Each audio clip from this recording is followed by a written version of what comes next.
You're the sous chef here. Can you tell us what exactly is the difference between a chef and a sous chef?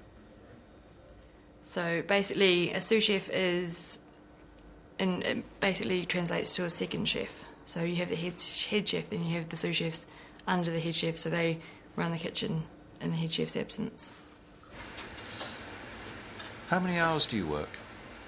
They are long days for most people. I mean, we start at about 7 in the morning and then normally finish kind of between 12 and 1 in the morning. So it's a long day, but in a sense it's something you get used to the more you do it. Does it get very stressful in the kitchen? It can do. The biggest thing is organisation. It makes a big difference, kind of the way diners come in as well.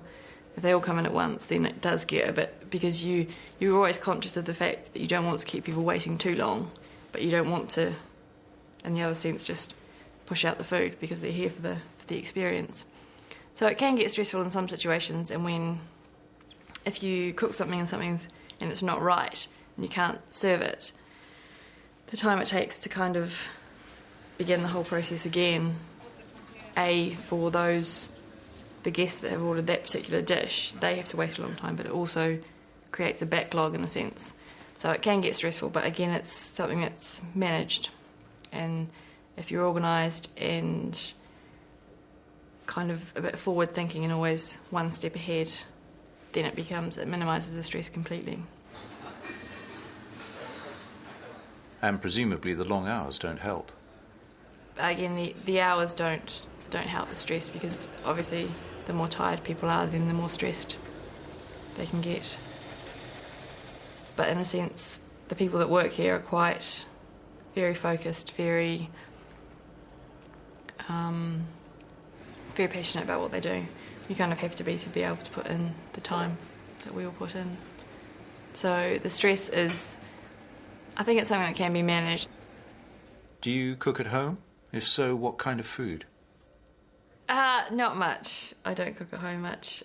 A, because I'm not really there a huge amount, and B, when you have what we have here, to go to kind of a small kitchen, I find it a bit difficult in a sense, because you're used to having such great equipment and kind of ovens and everything around you, and going back to a little flat and kind of trying to do it, it's just not quite the same.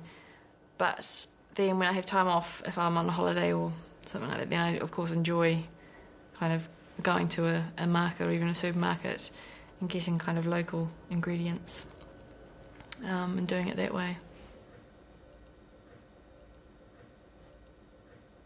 What would you have as your last meal on Earth?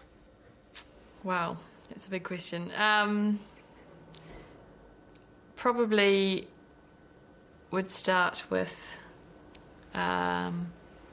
something like foie gras, because it is such a kind of delicacy, and then a seafood, probably scallops. Main course would probably be some beef, a rib of beef with some beautiful vegetables, seasonal vegetables. Then I definitely have to have cheese, because I'm a big fan of cheese, especially the European cheeses. That's one thing that I really love about kind of the UK and Europe.